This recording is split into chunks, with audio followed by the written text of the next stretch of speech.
আগের দিন আমরা পৌঁছেছিলাম ফালুটে। সেই দিনই এক অসাধারণ সূর্যাস্তের সাক্ষী থাকলাম শুধুমাত্র আমি। মনের মধ্যে কয়েকটা লাইন তোলপাড় করছিল, না বলে থাকতে পারলাম না। ওই পোহাইল তিমির রাত্রি, পূর্ব গগনে দেখা দিল নবপ্রভাত ছটা, জীবন যৌবনে হৃদয়ে বাহিরে প্রকাশিত অতি অপরূপ মধুর ভাতি। কে পাঠালে শুভদিন নিদ্রা মাঝে, মহামহাল্য সে জাগাইল চরাচর, সুমঙ্গল আশীর্বাদ বড়শিলে করি প্রচার, সুখবারতা তুমি চির সাথের সাথী। সত্যি এই দৃশ্য যেন ভোলার না।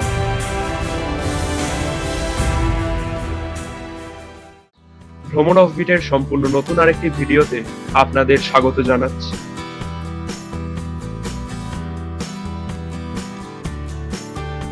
যারা আগের ভিডিওগুলো দেখেছেন তারা জানেন আমরা গোর্খে থেকে এসে পৌঁছেছি ফালুটে। তো যাই হোক, চলুন এবার ভেতরে যাওয়া যাক। এখানে দুটো কটেজ আছে, একদিকে হচ্ছে টানা 4টে ঘর, আর আরেক দিকে হচ্ছে ওদের ডাইনিং রুম, ডরমিটারি, কিচেন। তো সবগুলোই আপনাদের ঘুরিয়ে দেখাবো। আগে চলুন, আমরা ছিলাম ঘরে, তো সেইটা আগে দেখে নেওয়া যাক। এখানে দুদিকে দুটো ঘর আছে, আর আমরা ছিলাম পরের যে দুটো ঘর সেইখানে। একটা ঘরে ছিলেন আমাদের গাইড, আর আমরা ছিলাম এই ডান দিকের ঘরটায়। চলুন ভেতরে যাওয়া যাক। বেশ পরিষ্কার পরিচ্ছন্ন ঘর। এখানে সব মিলিয়ে 4 জন থাকতে পারে। 4 বেডেড রুম। এখানে একটা ডাবল বেড, আর এইখানেও আরেকটা ডাবল বেড। এছাড়াও দুটো ভয়ঙ্কর গরম কম্বল আমাদের দেওয়া হয়েছিল, সেটা খুবই ভালো ছিল ঠান্ডায়। আর এইটা হচ্ছে বাথরুম। বাথরুমও বেশ পরিষ্কার পরিচ্ছন্ন। তবে একটা জিনিস বলে রাখি, গিজার তো অনেক দূরের কথা, এখানে কিন্তু জল বাথরুমে পাওয়া যাবে না। আমরা শীতকালে গেছিলাম, বললো যে পাইপের জল নাকি সব জমে গেছে, তাই জল একেবারেই পাওয়া যাবে না। যদি বলে তো কিচেন থেকে জল সাপ্লাই দেওয়া হবে। আর এই বাড়িটা হচ্ছে সম্পূর্ণ পাথরের তৈরি। ভেতরে ফলস একটা সিলিং দেওয়া এবং ফলস ওয়াল বসানো আছে। এখানে কিন্তু কোনো চার্জিং সকেট নেই, ইলেকট্রিসিটি একেবারেই নেই। তো আমাদের ঘরে একটা মাত্রই বাল্ব ছিল, সেটাও চলে হচ্ছে সোলার এনার্জিতে। ইলেকট্রিসিটি এখানে একেবারেই নেই, তাই কোনো রকম ফোন, ক্যামেরা, ইলেকট্রনিক জিনিস এখানে চার্জ দেওয়া যাবে না। সান্দাকফু না হলে গোর্খে থেকে এখানে সবাই চার্জ দিয়ে নিয়ে আসে। আমরা সেটা ভুল করেছিলাম, আমার ক্যামেরার ব্যাটারি একেবারেই নেই। এই যে এইটা হচ্ছে ডরমিটারি। এখানে পুরো টানা বিছানা পাতা আছে। এখানে একসাথে প্রায় অনেকে শুতে পারেন। যদি কেউ টিম নিয়ে আসেন তখন ঘরে থাকলে অসুবিধা, তো তখন ডরমিটারি আপনারা ইউজ করতে পারেন। এইটা হচ্ছে ডাইনিং রুম। এমনিতে বেশ পরিষ্কার পরিচ্ছন্ন। এখানে প্রচুর কাঠ মজুত করা আছে। এখানে ম্যাক্সিমাম সব রান্নাই কাঠেই হয়, যেহেতু গ্যাসের জ্বালানির এখানে অভাব। আর এই দিকটায় হচ্ছে রান্নাঘর। তবে এখানে একটা জিনিসই আমি বলবো, এখানে কিন্তু খাবারের অপশন একেবারেই কম। মাছ মাংস দূরের কথা, সবজি খুবই অল্প। সবই সান্দাকফু না হলে গোর্খে থেকে নিয়ে আসা হয়। তখন প্রায় সূর্যাস্ত হবে হবে করছে। আমাদের টিমের অনেকেই টায়ার্ড ছিলেন, তাই তারা গেলেন না। আমি একাই চললাম। পশ্চিমবঙ্গের যে দ্বিতীয় সর্বোচ্চ স্থান অর্থাৎ ফালুটের যে শৃঙ্গ, আমাদের গাইডের কাছ থেকে আমি সেই রাস্তাটা জেনে নিয়ে আমি একাই চললাম। মনে একটু দুঃখই লাগছিল। এরকম মেঘ থাকলে কাঞ্চনজঙ্ঘা, সূর্যাস্ত কিছুই আর দেখা যাবে না। সামনেই পশ্চিমবঙ্গের দ্বিতীয় সর্বোচ্চ শৃঙ্গ। মেঘ এখন আমার নিচে চলে গেছে, আমি মেঘের ওপরে। এখান দিয়ে একবার শুধু দৃশ্যটা দেখুন, মানে এটা জাস্ট অকল্পনীয়, ভাবা যাচ্ছে না। আমি এখানে একলাই দাঁড়িয়ে আছি। প্রথমে একটু ভয়ই লাগছিল। চারিদিকে শুনশান, আর তীব্র বেগে হাওয়া বয়ে চলেছে।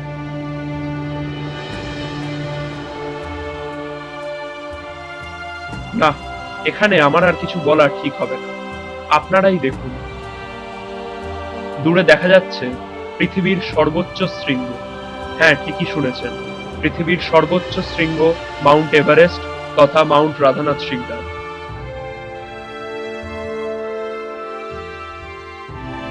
সামনে কয়েকটা পতাকা মতো উড়ছে দেখতে পাচ্ছেন, ওইটাই হচ্ছে আসলে ফালুট শৃঙ্গ। আর এইখানে দেখুন পৃথিবীর তৃতীয় সর্বোচ্চ শৃঙ্গ মাউন্ট কাঞ্চনজঙ্ঘা তার বিশাল ব্যাপ্তি নিয়ে দাঁড়িয়ে রয়েছে।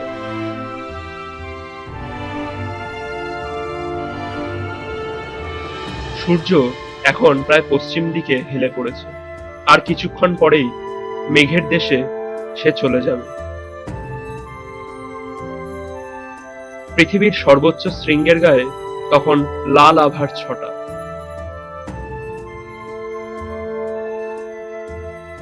মানে এটাকেই হয়তো বলা যায় ভয়ঙ্কর সুন্দর। একদিকে যেমনি ভয় লাগছে, আরেকদিকে তেমনি ফিরতেও ইচ্ছা করছে না। দুদিকে খাড়া ঢাল নেমে গেছে মেঘের দেশে। নিচে কিছুই দেখা যাচ্ছে না, অনেকটাই নিচে আমাদের হোটেল। পশ্চিমবঙ্গের দ্বিতীয় সর্বোচ্চ শৃঙ্গে আমি দাঁড়িয়ে রয়েছি। তাপমাত্রা 1 থেকে 0-এর মধ্যে ঘোরাফেরা করছে। আহা, অকল্পনীয়। আর কোনো বিশেষণই এর সামনে যায় না।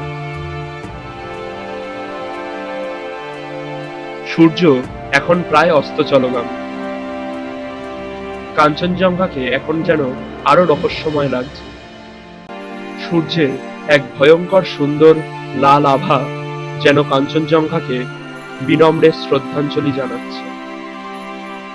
আর তার সঙ্গে অবশ্যই রয়েছে মেঘের খেলা। মাঝে মাঝেই ঢেকে যাচ্ছে, আবার মাঝে মাঝেই জেগে উঠছে। আমার চারিদিক থেকেই মেঘ বয়ে চলেছে, আর তার সাথে সূর্যের লাল আভায় সেই রক্তিম মেঘের যেন এক অনবদ্য দৃশ্য আমি দেখতে পাচ্ছি।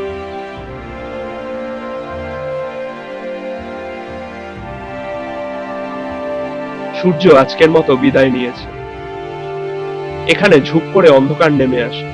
আমি আর দেরি করলাম না, তাড়াতাড়ি হোটেলের দিকে পা বাড়ালাম। দূরে দেখা যাচ্ছে ওটাই হচ্ছে আমাদের জিটিএ হাট, আজকে আমাদের হোটেল। প্রচুর মানুষ বাইরে বেরিয়ে এসেছে দেখতে পাচ্ছি, হয়তো সূর্যাস্তের স্বাদ নিতে। কিন্তু আমি আজকে এই শৃঙ্গ থেকে যা দেখলাম, আহা, এ জিনিস যেন জন্ম জন্মান্তরেও ভুলিব না।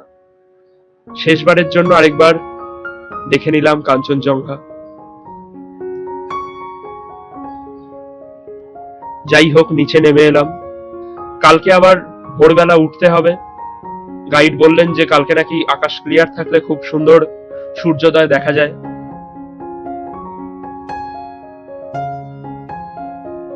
রাতের বেলা আমাদের দেওয়া হয়েছিল রুটি এবং সবজি। আমরা খেয়ে তাড়াতাড়ি শুয়ে পড়লাম। যাই হোক, আজকের মতো শুভরাত্রি। শুভ সকাল। ঘড়ির কাঁটায় ভোর 5টা। চারিদিকে ঘুটঘুটে অন্ধকার। দূরে একটা লাল আভা আকাশে দেখা দিয়েছে। আমরা তাড়াতাড়ি আবার ফালুটের সেই শৃঙ্গে উঠতে শুরু করলাম। সেখান থেকেই সব থেকে ভালো সূর্যোদয় দেখা যায়। আকাশে আজকে বেশ মেঘ আছে। অবিনাশজি ইতস্তত করছিলেন আদৌ দেখা যাবে কিনা। তাও আমরা জেদ ধরে বসেই রইলাম। এই দিকটা আস্তে আস্তে ফর্সা হচ্ছে। অবশেষে সেই মাহেন্দ্র ক্ষণ এসে হাজির হলো। এই অপরূপ শোভা শুধুমাত্র ক্যামেরা বন্দি করতে ইচ্ছে হলো না, কিছুটা মন বন্দিও করলাম। আমরা চোখে যা দেখলাম তার 50% হয়তো ক্যামেরায় ধরা পড়ল। এই অপরূপ সৌন্দর্যের কোনো ব্যাখ্যা হয় না।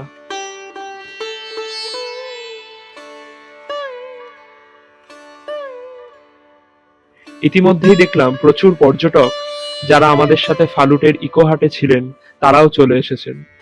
ফালুট টপে এখন প্রচন্ড ভিড়। ওদিকে সূর্যি মামাও প্রায় উঠে গেছে। আকাশ আজ বেশ মেঘলা। এই ভয়ঙ্কর সৌন্দর্যে বিহ্বল হয়ে যেটা খেয়াল করিনি সেটা এখন মাথায় এলো। তাপমাত্রা এখন -3-4 ডিগ্রিতে ঘোরাফেরা করছে, আর তার সাথে শুরু হয়েছে প্রায় 70-80 কিলোমিটার বেগে হাওয়া। সেটা হাওয়া না বলে ঝড় বলাটাই ভালো। সেই হাওয়ার চোটে খোলা জায়গায় বেশিক্ষণ দাঁড়িয়ে থাকা যাচ্ছিল না। আমরা একটু সাইডে একটা পাথরের আড়ালে এসে দাঁড়ালাম। সেখান থেকেই ভিডিওটা করছি। প্রকৃতির নিয়ম অদ্ভুত। এত ওপরেও হঠাৎ করে চড়ুই পাখির মতন কিছু পাখি দেখলাম। দর্শকদের মধ্যে কেউ যদি এটা জেনে থাকেন তাহলে অবশ্যই কমেন্ট বক্সে লিখতে পারেন। এটা আমার দেখেই চড়ুই মনে হলো। পূব আকাশে সূর্য অনেকটাই উঠে পড়েছে, আস্তে আস্তে রোদের তেজও বাড়ছে। আমরা ফিরতি পথ ধরলাম। আজকে আমাদের যাওয়ার কথা আরেকটি নতুন জায়গায়, সেটার নাম এখন বলবো না, ক্রমশ প্রকাশ্য। আকাশ পরিষ্কার থাকলে নিচে এমনকি শিলিগুড়ি পর্যন্ত প্রায় দেখা যায়, কিন্তু এখন দেখতেই পাচ্ছেন সামনে পুরো মেঘের আস্তরণ, পুরোটাই মেঘে ঢাকা। আমরা ইকোহাটে ফিরে এলাম। সামনে যে রাস্তাটা দেখতে পাচ্ছেন সেটা দিয়েই আমরা সাভারগ্রাম যাব। আমি এখন দাঁড়িয়ে আছি আমাদের ফালুট ইকোহাটের একদম পিছন দিকটায়। আমি আগেই বলেছি একেবারেই ক্যামেরায় চার্জ নেই, তাই ফোনে এই ভিডিওটা করতে বাধ্য হলাম। এটাই হচ্ছে আমাদের ফালুট ইকোহাটের পেছন দিকটা। দূরে যেই বাড়িটা দেখতে পাচ্ছেন ওপরে লাল টিনের শেড দেওয়া, সেটা হচ্ছে নেপালের ইয়াংথারু হোমস্টে, সম্ভবত হচ্ছে ওইটা। আর আমরা ছিলাম এই দিকটা পশ্চিমবঙ্গ তথা ভারতের অংশ, এই দিকটাই হচ্ছে ফালুট ইকোহাট। সকালবেলা আমাদের টিফিন দেওয়া হয়েছিল রুটি আর সবজি। সেটা খেয়ে তাড়াতাড়ি আমরা বেরিয়ে পড়লাম। ঘড়িতে বাজছে সকাল 9টা। আমাদের পরবর্তী গন্তব্য সাভারগ্রাম। ফালুট থেকে সবরগ্রামের দূরত্ব 7 কিলোমিটার। আমাদের সময় লেগেছিল প্রায় 3-4 ঘন্টার কাছাকাছি। এই রাস্তাটাই সোজা চলে গেছে সাভারগ্রাম সান্দাকফু হয়ে মানেভাঞ্জাম অব্দি। তো সাভারগ্রাম অব্দি গাড়ি যায় না, সান্দাকফু অব্দি গাড়ি যায়। ফিরতি পথে আপনারা যদি না হাঁটতে চান, ফালুট থেকে সান্দাকফু অব্দি অন্তত 21 কিলোমিটার আপনাকে হেঁটেই যেতে হবে। সান্দাকফু থেকে আপনি গাড়ি পাবেন একদম এনজেপি অথবা মানেভাঞ্জাম পর্যন্ত।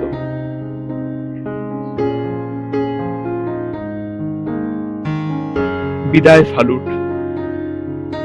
আমরা এখন চলেছি 11,000 ফিট উচ্চতার ভেতর দিয়ে। ঠান্ডার কথা না বলাই ভালো। তাপমাত্রা প্রায় ওই মাইনাসেই ঘোরাফেরা করছে, -3-4 মতন হবে অবিনাশজি যা বললেন। ক্যামেরার চার্জও তথৈবচ অবস্থা, যে কোনো সময় অফ হয়ে যেতে পারে। আর তার সাথে ভয়ঙ্কর ঠান্ডা। আমাদের -5 উপযুক্ত জ্যাকেট, টুপি, সানগ্লাস যতই পরেছিলাম সবই যেন কম লাগছিল। আর তার সাথে এই ভয়ঙ্কর ঝোড়ো ঠান্ডা হাওয়া একেবারে ভিতরের হাড় অব্দি যেন নড়িয়ে দিচ্ছিল। সামনেই পড়লো ভারত এবং নেপাল বর্ডার। সামনে ভিডিও করা নিষিদ্ধ, তাই দূর থেকেই এটা দেখালাম। ওখানে গিয়ে আমাদের পরিচয়পত্র দেখাতে হলো, তারপর আমরা ওই দিকটায় প্রবেশ করলাম। মানে এখানে ট্রেকিং এর রাস্তাটা কিছুটা নেপালের ভেতর দিয়ে গেছে। চেকপোস্ট পার করে আমরা চলে এলাম। এখন আমরা নেপালে। এই রাস্তাটা পুরোটাই নেপালের ভেতর দিয়ে গেছে। দূর থেকে শেষবারের মতন দেখতে পেলাম ফালুট। ওই যে দূরে যে সবুজ বাড়িঘর দেখা যাচ্ছে সেটাই হচ্ছে ফালুটের ইকোহাট। ওখানেই আমরা ছিলাম।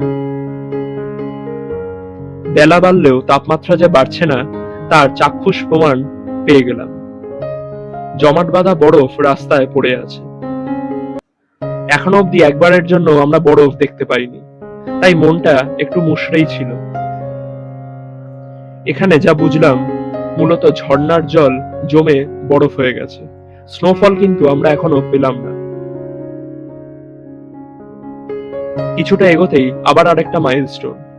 মানেভাঞ্জাম 40 কিলোমিটার আর দার্জিলিং দেখাচ্ছে 70 কিলোমিটার। যদিও এই রাস্তায় গাড়ি যায় না, গাড়ি পেতে হলে আপনাকে সান্দাকফু থেকেই ধরতে হবে। এবারে দেখুন এক আশ্চর্য জিনিস, দূরে দেখা যাচ্ছে গোর্খে গ্রাম। আমরা এই দুদিনে প্রায় 3-4 খানা পাহাড় টপকে চলে এসেছি। ভাবতেই কেমন একটা অবাক লাগলো।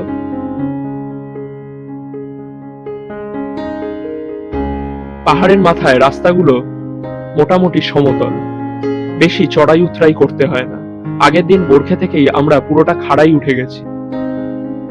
যা দৃশ্য দেখতে পাচ্ছি তার কোনো তুলনা হয় না।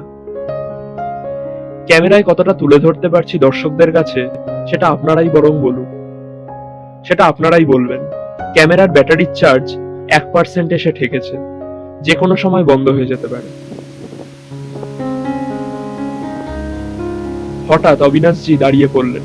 এখানে অনেকগুলো পাথর দেখলাম পরপর সাজিয়ে রাখা হয়েছে। অবিনাশজি জানালেন স্থানীয়দের বিশ্বাস এরকম করে পাথর একটার পর একটা সাজিয়ে রাখলে নাকি পূর্ণ হয়। ব্যাস, বলতে না বলতেই দেখেই বুঝতে পারছেন, আগেই বললাম 1% ছিল, আর বলতে না বলতেই ক্যামেরা অফ। কিন্তু কিছুই করার নেই, বাকি পথটা ফোন দিয়েই ভিডিও হবে। বিস্তীর্ণ শীতল মরুভূমির ভেতর দিয়ে এগিয়ে চললাম। সামনে লোক বসতির কোনো চিহ্ন নেই। মাঝে মাঝে আমাদের মতনই দু একটা ট্রেকার চোখে পড়ল, আর যেটা চোখে পড়ল এসএসবির রুট মার্চ। তবে ডিউটিরত অবস্থায় তাদের ভিডিও করা নিষিদ্ধ বলে সেইটা আপনাদের কাছে রাখতে পারিনি। আস্তে আস্তে মাটির রং পাল্টে গেল। এখানে বেশ একটু সিমেন্টের মতো সাদা সাদা এরিয়া, তবে এটা বরফ নয়, এখানকার মাটিটাই নাকি এরকম। হঠাৎ করেই চড়াই শুরু হয়ে গেল। আমরা প্রথমে হাফ ছেড়ে বেঁচেছিলাম যে আর চড়াই উঠতে হবে না, কিন্তু সেই ভুল আমাদের অচিরেই ভেঙে পড়ল। এখান দিয়ে পাহাড়টা খারাপ বেয়ে উঠে গেছে। এই জায়গাটা বেশ কষ্টকরই লেগেছিল। হাঁটার রাস্তাও সেরকম নেই।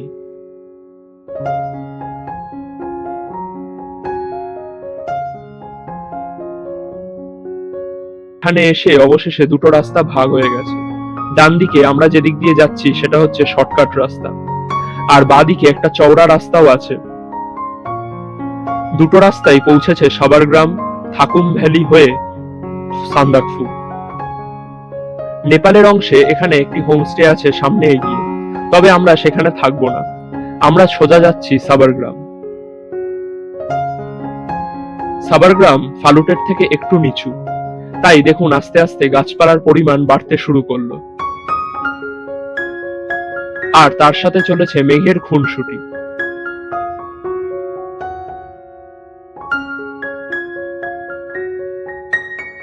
এই জায়গাটায় বেশ গা ছমছম করছিল।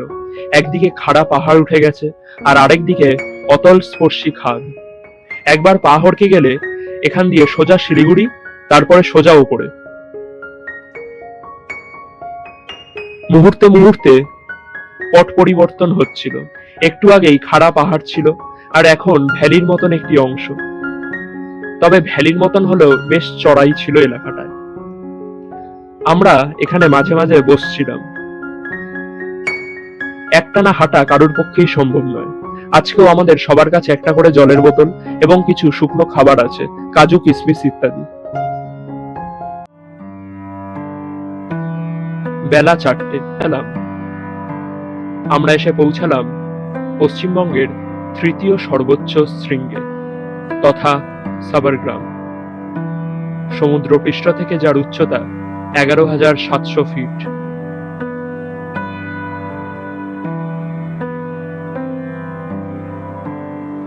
ইতিমধ্যেই একটা জিনিস খেয়াল করেছেন, আমার ক্যামেরা পাল্টে গেছে। হ্যাঁ, ঠিকই ধরেছেন, আমরা একটু আগেই এসে পৌঁছেছিলাম। তো এখানে সোলার এনার্জিতে চার্জ দেওয়ার ব্যবস্থা আছে। তো সবাইকে দেওয়া হয় না, আমরা রিকোয়েস্ট করাতে একটু 5 মিনিট দেওয়া হলো। তো সেখানেই সবার আগে ক্যামেরাটা চার্জ করে নিয়েছি। সাবারগ্রামে আমাদের আজকে থাকার জায়গা মোলে ক্যাম্প, সিংঘালীলা নর্থ রেঞ্জের অন্তর্গত এই এলাকাটি। এখানে প্রথমবার এসে দেখতে পেলাম কুচি কুচি বরফ পড়ে আছে। দূরে যে জলাশয়টি দেখতে পাচ্ছেন, এটাই হচ্ছে এখানকার একমাত্র জলের সোর্স। কোনো পাইপলাইন, কোনো জলের রিজার্ভার কিছুই এখানে নেই। ফরেস্ট ক্যাম্পটা একটু নিচের দিকে পাহাড়ের আড়ালে করা হয়েছে, যাতে হাওয়া এবং ঠান্ডার হাত থেকে বাঁচানো যেতে পারে। এখানে ওই দুটো বাড়ির মধ্যেই সব ডাইনিং রুম, কিচেন এবং থাকার জায়গা, ফরেস্ট অফিস সবই আছে। কোনো কন্টেন্ট ক্রিয়েটর কিন্তু সাবারগ্রামে যে ঘরে থাকা যায় সেটা দেখায়নি। সম্ভবত আমরাই প্রথমবার সেটা দেখাতে চলেছি। সাবারগ্রামে মূলত টেন্টে লোকে থাকে, কিন্তু 2 বছর হলো এখানে একটা ঘর বানানো হয়েছে। আগে থেকে এখানকার স্থানীয় মানুষদের সাথে যোগাযোগ করে রাখলে এটা বুক করা যায়, বাইরে থেকে বুক করা যায় না। আমরা রাজেনজির মারফতই এগুলো বুক করেছিলাম। যাই হোক, ঘরটার ভেতরটা আপনাদের দেখিয়ে দিই। এখানে একদমই ছোট্ট একটা ঘর আছে। কম্বলগুলো ভালো করেই সাজানো ছিল, আমরা এসে একটু নোংরা করে ফেলেছি। যাই হোক, এখানে সব মিলিয়ে এই দুটো খাট আছে। একটু অসুবিধাই হবে, এটা আসলে সিঙ্গেল বেডের খাট দুটো রাখা আছে, তার সাথে একটা ল্যাম্প, আর এইদিকে একটা ছোট্ট জানালা। পুরো বাড়িটাই ভেতর দিয়ে দরমার দেওয়াল এবং কাঠের মেঝে, আর বাইরে দিয়ে টিনের চাল দিয়ে ঘেরা। এখানে কিন্তু ঘরের ভেতর ভয়ঙ্কর রকমের ঠান্ডা লাগছিল। বাইরের কনকনে ঠান্ডা হাওয়া কিন্তু ভেতর অব্দি ঢুকে যাচ্ছিল। আর এই পাশেই হচ্ছে বাথরুম করা আছে। আগেই বলে রাখি, এটা অ্যাটাচ বাথরুম নয়, একটা কমন বাথরুম। পুরো মোলে ফরেস্ট ক্যাম্পে একটাই বাথরুম আছে এবং সেটা কমন বাইরে। এরকম একটা রিমোট জায়গায় বিলাসবহুল আয়োজন যে থাকবে সেটা ভাবাটাই অন্যায়। যারা প্রকৃতি এবং পাহাড়কে ভালোবেসে আসবে তাদের কাছে এগুলো কখনোই মুখ্য হয়ে উঠবে না। এইটা হচ্ছে এদের ডাইনিং রুম। এরকমই একটা ছোট্ট গোল মতন জায়গা করা আছে, পুরোটাই বাঁশের তৈরি একটা ছাউনি। এখানে দুপুরবেলা এক অদ্ভুত একটা জিনিস আমরা পেলাম, সেটা হচ্ছে বিরিয়ানি। হ্যাঁ, ঠিকই শুনছেন, যদিও বিরিয়ানি না, ওটা আসলে ফ্রাইড রাইসই বলা যায়। তবে এখানকার স্থানীয় মানুষরা দেখলাম ওটা বিরিয়ানি হিসেবেই চালাচ্ছিল। যাই হোক, এই ভিডিওটা একটু হলেও ছোট হলো, কারণ পরবর্তী ভিডিওটাই হতে চলেছে আমাদের ফালুট ট্রেকিং সিরিজের চতুর্থ তথা অন্তিম পর্ব। পরের পর্বে থাকছে সবরগ্রাম থেকে ভয়ঙ্কর সুন্দর সূর্যোদয় দেখার অভিজ্ঞতা, পৃথিবীর সর্বোচ্চ শৃঙ্গ তথা মাউন্ট এভারেস্ট, সারা রাত ধরে স্নোফল হওয়ার পর প্রায় সুইজারল্যান্ডকেও হার মানিয়ে দেওয়া একটি উপত্যকা, আর সর্বশেষ সবরগ্রাম থেকে আমাদের নিচে নামা অবধি পুরো সম্পূর্ণ বিবরণ এবং অভিজ্ঞতা। আশা করি এই ভিডিও আপনাদের ভালো লেগেছে। যদি ভিডিওটি ভালো লেগে থাকে তাহলে অবশ্যই শেয়ার করবেন, আর চ্যানেলে নতুন হলে অবশ্যই সাবস্ক্রাইব করে দেবেন। ধন্যবাদ, দেখা হচ্ছে আগামী পর্বে।